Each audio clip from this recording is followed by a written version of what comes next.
Some small boats now, the Double Sculls Challenge Cup kicking off, and over on the Berkshire station we've got Immeker in the bow seat alongside Van der Sluis from the Netherlands, and they're going up against an American crew of Cunningham and Fuller here. I was about to say closest to us, but now on the right-hand side of your picture. And the 4th of July has boded quite well for a lot of our American crews this afternoon. I don't want to put the commentator's curse here on Cunningham and Fuller, but they have done extremely well through the session that we've been watching this afternoon. And as you look at them now, I think you might be right there.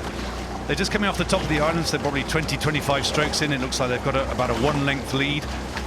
I just saw as they went off the start, the wind was looking like it was just blowing around the top of the island, so this is a slightly tricky part of the course, but they're navigating it very well.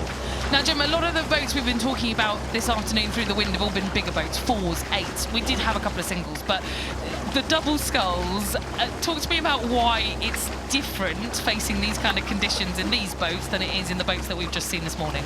Well, the wind is going to take the boats around, and it's not just a constant wind, as we said earlier, it's gusting around. So the boat's going to be not only bobbling around in the water, and there's a little bit bobbly at the moment, it's also going to be swinging around in the wind. But they doesn't seem to be troubling them, looking at that amazing photo from the Henley Royal drone. No, I mean, this American crew here out in front is stacked with talent that's just off the fringes of that US Olympic national team. So Cunningham in the bow seat was 3rd at the US Olympic trials that were taking place back in Sarasota in Florida in April. And he's joined by Fuller. Both of these individuals have been racing within that sort of international team setup. And yeah, I think the next best thing to going to Paris, probably coming here to Henley Royal Regatta, Jim. And when you look at that shot, you can see why. You absolutely can. And actually, the water seems quite calm here through these centre stages. You're right, it's almost bookended, isn't it? The waves that you get off the end of the island, and then as we come in towards the regatta enclosure. So this is the bit that these crews really need to relax and enjoy it. It is, yeah, and because I think there's a little bumpy bit and a windy bit coming up in 20-25 strokes where they're going to, as you just quite rightly said, the smaller boats do get affected, and also you get more pleasure craft around, so the water bobbles around a bit, get a bit of wake. You see a few of those pleasure cruisers there on the right. They use that channel there up on the right-hand side, and all of the crews that are paddling up towards the start, you might see a few if you keep your beady eyes open, just to the right of where this crew is progressing down towards the finish line past Remnant Club. All the pleasure cruisers, the umpire launches, and the crews going up towards the start use that little bit of water there on the right-hand side. Yeah, it can get really, really busy. And today's not.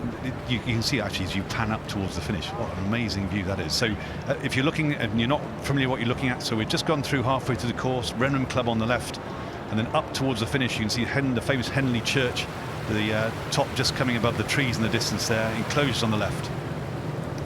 So there are Cunningham and Fuller in the USA team Lycras. They've been able to take the rating right down. I feel like we've not said much about Immeker Van der Sluis of the Netherlands. I mean, I can see why perhaps de Sluis was struggling a little bit in these conditions. A lightweight, was racing lightweight last year, which is yet another factor, I think, despite being a small boat, being a little bit lighter, the wind pushes you back that little bit further, doesn't it, Jim? Yeah, certainly not conditions that would favour a lightweight.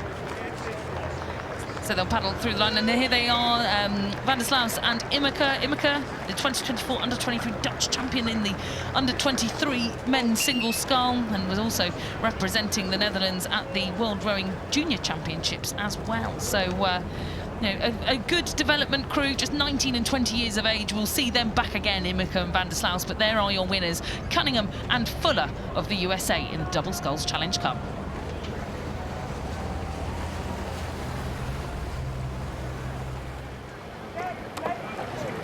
The Diamond Jubilee Challenge Cup, this is